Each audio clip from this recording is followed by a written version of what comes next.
शेफाली जरीवाला मामले से जुड़ी सूत्रों के हवाले से जो खबर आ रही है, शेफाली का इलाज करने वाले डॉक्टर का बयान है। एंटी एजिंग ट्रीटमेंट ले रही थी शेफाली जरीवाला।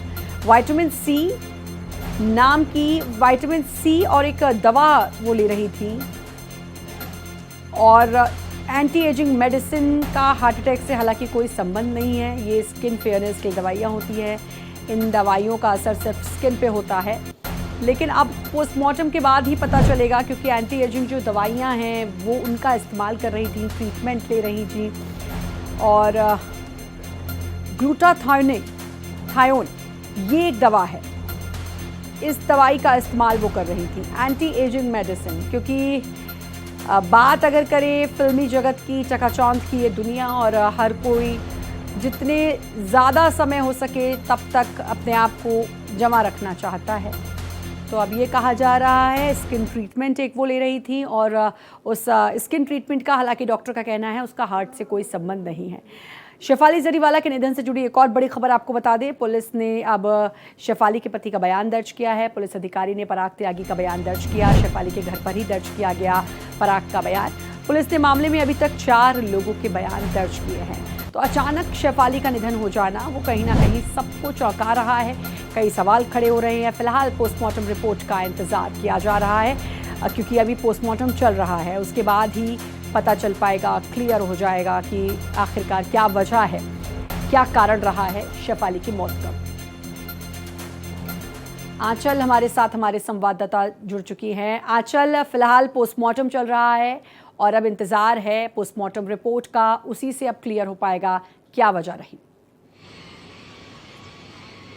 जी बिल्कुल श्रद्धा, देखिए जिस तरीके से शेफाली जरीवाला की 42 साल की उम्र में मौत हो जाती है, उसके बाद पूरी तरीके से जो बॉलीवुड इंडस्ट्री है वो शोक की लहर में।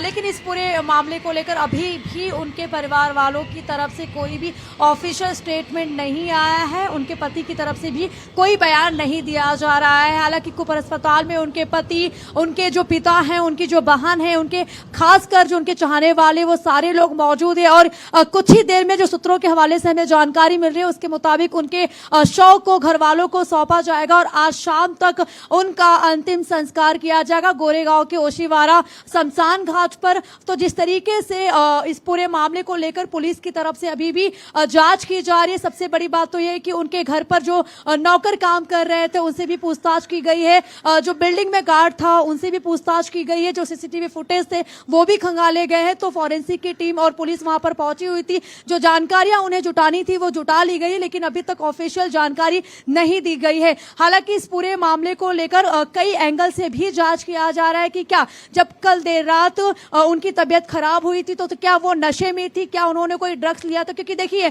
बॉलीवुड की इंडस्ट्री पूरी तरीके से चौंक चंद वाली दुनिया होती है, सितारों की अपनी एक अलग दुनिया होती है। और जिस तरीके से उनकी मौत हुई थी उसके बाद कई एंगल से जो जांच है वो किया जा रहा है, लेकिन पुलिस की तरफ से भी अभी तक कोई इस पूरे मामले को लेकर कोई जो सफाई है वो नहीं दी गई है। अब सिरा जो इंतजार है वो पोस्टमार्टम रिपोर्ट का इंतजार है, और उस रिपोर्ट में क्या कुछ निकलता है ये ज्यादा महत्वपूर्ण होगा। और बस ऐसी जानकारी हमें मिल रही है कि थोड़ी देर के बाद उनके शव को भी उनके घर वालों को सौंपा जाएगा। श्रद्धा, बिल्कुल, तो अब इंतज़ार रहेगा पोस्टमार्टम रिपोर्ट का, और आपने जैसा कि बताया कि थोड़ी देर में शव को घर वालों को सौंपा जाएगा, अंतिम संस्कार भी उसके बाद होना है। लेकिन ये बहुत ही चौंकाने वाली खबर है, हर कोई शॉक में है, पूरी फिल्म इंडस्ट्री शॉक में है, क्योंकि शेफाली वो अभिनेत्री थी। कांटा लगा जब गाना 2002 में आया था तो हर किसी के कानों में वो गाना गूंजता था, इतना फेमस वो गाना हुआ था, और वहीं से शेफाली को फेम मिला है। कैसे वो गाना मिला उसके पीछे भी एक बड़ी दिलचस्प सी कहानी भी रही है।